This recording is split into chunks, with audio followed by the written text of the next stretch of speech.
Hello, I'm Anthony. Welcome to the Arturia Synth-X V tutorial series. The Synth-X V is the latest in Arturia's emulation plugin line. This time we're talking about the Elka Synth-X from 1981. The Synth-X is a DCO synth, which stands for digitally controlled oscillators. What basically we're talking about here is an analog synth with a digital clock, which allows us to have polyphony that's very tightly controlled from a tuning perspective, but we get all of the lush warmth of an analog synth. What this allows us to have is some really lush, warm pad sounds, and in my opinion, this is where the Synth-X really shines. I've dialed up one of the pad presets today, the Careless Memories sound, and we're going to use this preset today to have a quick tour and overview of the synth in general. In later episodes of this series, we'll deconstruct the synth and have a look at it in much greater detail. But just for now, let's have a quick listen to this pad sound right out of the box. This is the kind of thing that the Synth-X does really well.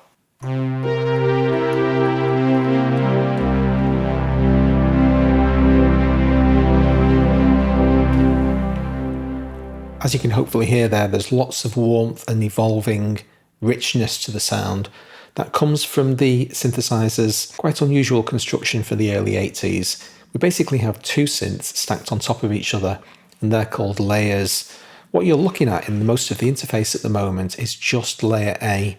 At the top of the interface we have this toggle button, and if I click the B, you'll see that lots of the controls turn from blue to green. One of the things that you need to get used to with the Synth-X, because it'll catch you out if you don't pay attention, is that it's really easy to edit a control that you're not actually listening to at the time, because essentially you're only ever editing half of the synthesizer at once. What's happening at the moment is that we're listening to both halves of the synthesizer, both layers simultaneously, to get the overall output sound. But it's very easy to zoom in or isolate just one half of it by clicking the solo button in the layer control. Let's do that. So now we're only listening to layer B. If I toggle back to layer A, and then adding both of those sounds together by clicking duo, gives us the total output of those two layers. As you can hear, layer A is very dominant in this particular preset, but that doesn't particularly matter. Let's go back into solo now, and we'll have a bit more of a tour of the synth. This top section that I'm kind of drawing around with my mouse is basically everything that you're editing when you're editing a single layer. Everything underneath this virtual horizontal line is global to both sides of the synthesizer, both layers. Each layer is comprised of two oscillators, so we have a 4 oscillator synth in total. What we're dealing with at the moment is oscillators 1 and 2 from just layer A. We also have a noise generator that's generating some sound as well. So let's simplify things even further. I'll turn the noise generator and oscillator 2 down. So now we're just listening to a single oscillator.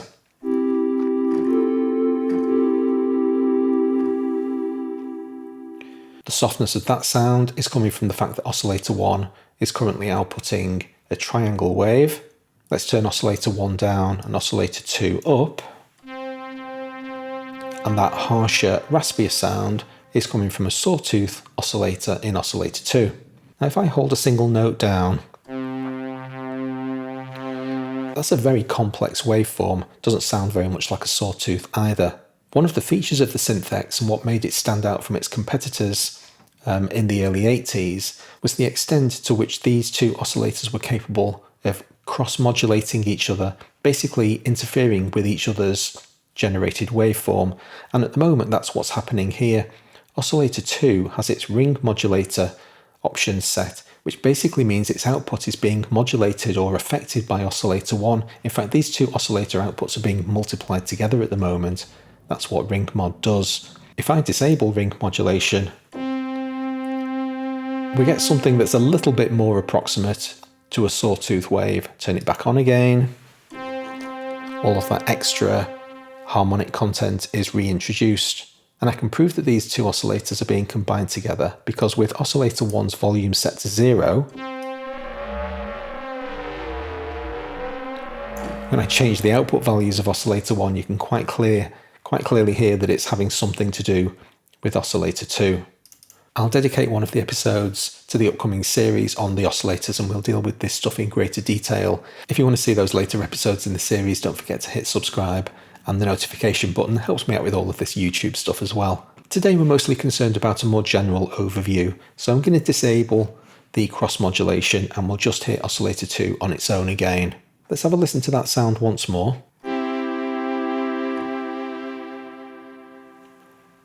Quite clearly we're hearing some effects, but we can't see any of them from the primary interface. In order to have a look at the effects that are in use, we need to enter the advanced page. Now from this point onwards, and for the rest of this video series, I'm going to leave the advanced page on all the time. This is the way I prefer to look at the synth, because all of the advanced functions in this lower window play a very important role in the final output sound. An easy way to think about it is that everything in the advanced page is stuff that Arturia has brought to the party. They've basically enhanced the original synthesizer. If you want to use the synth almost completely out of the box as it was originally intended, for the large part you would disable most of the advanced functions. The situation is not quite that simple, because the original Synth-X had an arpeggiator, and that's comprised inside the advanced screen as well. But whilst I think it is important to respect the authenticity of these classic synthesizers, I prefer to think of these plugins more holistically. I want to understand everything that Arturia have given me as a package, and many of these advanced functions do tie very deeply into the core synthesizer, so we're going to treat it as a single whole. So with that said, here we are looking at the effects units, and as you can see we have two separate delays in use on this preset. Now I could disable the entire effects unit by clicking this master power button, or I can disable each of them individually. Really doesn't matter. And with that done, we've simplified the sound quite significantly. So what we're just listening to there is a single oscillator with no effects on it, so we stripped a lot of the complexity away. I've just turned the output of that oscillator up a little bit so you can hear it a bit more clearly. One of the other headline features of the Synth-X, and that was unusual for a 1981 analog synthesizer, is that you had a multimode filter. Basically we have combinations of low pass, band pass and high pass filters. By default we have a low pass filter, and we'll have a quick demo of that now. Let's introduce some resonance, which introduces this cutoff spike at the cutoff point. Now the control is called frequency, but this is really frequency cutoff. And you can see in the spectrum analyzer, the frequency cutoff is currently at about 2.5 kilohertz. We can also apply changes to that filter over time using the filter envelope. Our master envelope control inside the filter section allows us to activate the filter envelope. What this basically means is now every time I press a note, you're going to get one of those filter sweeps based on the settings of this filter envelope. So for instance, if I increase the decay amount, so that filter sweep is much slower now. Can you also hear that it's wobbling backwards and forwards? That's yet another modulator that's being applied to this sound. That's coming from a low frequency oscillator. Let's have a look over on the left hand side of the synth to see where that's coming from. So here is our LFO, or low frequency oscillator. And if we have a look down at the bottom row of controls, you can see that there's a control here called filter, and the light's engaged. What's basically going on here is that we have a low frequency oscillator that's cycling this quickly. Can you see this little blue light flashing on and off? That's applying modulation over into the filter circuit. If I disengage this filter button, then you won't hear that wobbling anymore. So you still get the filter sweep, but now we don't have that wobble of the filter cutoff that's come back in now. So we've got all of these different modulations stacking on top of each other, and that's what makes the sound interesting. But we're still not done with filter modulation on this sound.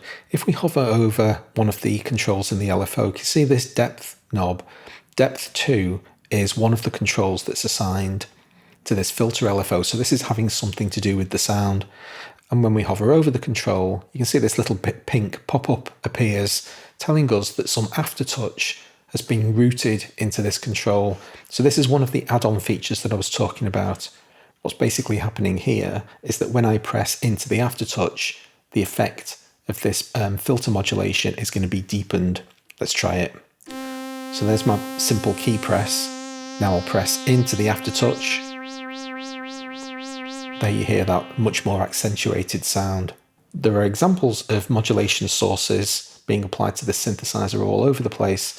If we have a look over in the pan and volume section, you can see this little blue light that's bouncing backwards and forwards.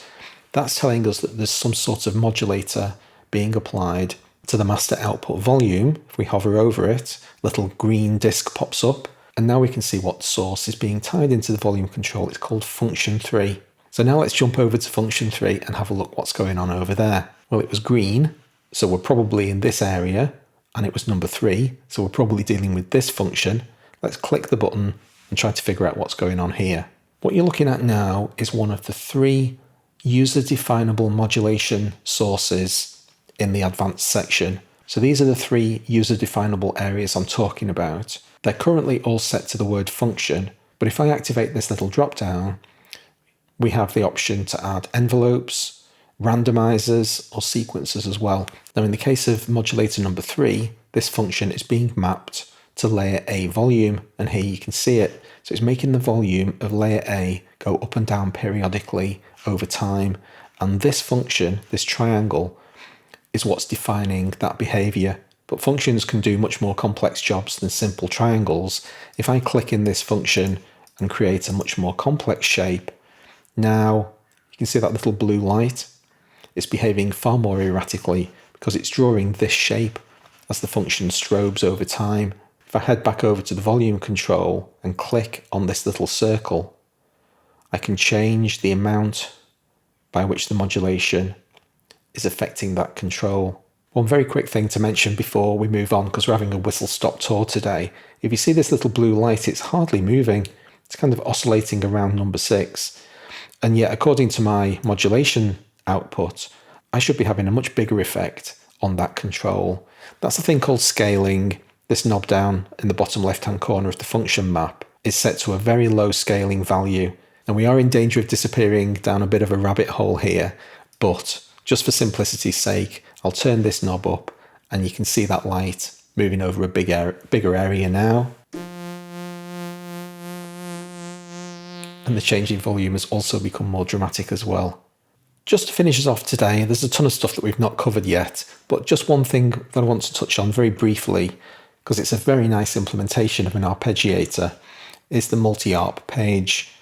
What I've done is got us back to the basic Careless Memories preset that comes with the plugin, and we've jumped over to the multi-arp page. We have 4 separate arpeggiators that can be activated with their independent power buttons and then assigned to each layer individually. So at the moment, arpeggiator 1 has been assigned to layer A and arpeggiator 2 has been assigned to layer B. And you can select each of these arpeggiators independently by clicking on the name and then assign different modes to them. So arpeggiator 1 will have going up. Arpeggiator 2, if we click in it, we've got a whole host of different arpeggiators that we can choose from here. Climb up and down will do as good as anything. And now play a chord.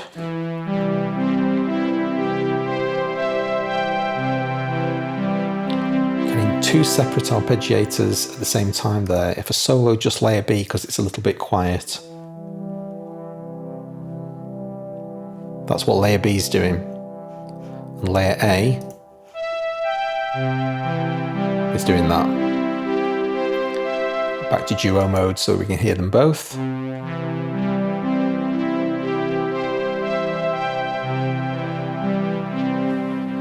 Really nice. We'll dive into all of this in a lot more detail in the forthcoming series. In the meantime, hope you enjoyed this one today. Please hit like if you did. Don't forget to subscribe to get notifications for the later episodes in the series. I'll see you then. Thanks very much for watching.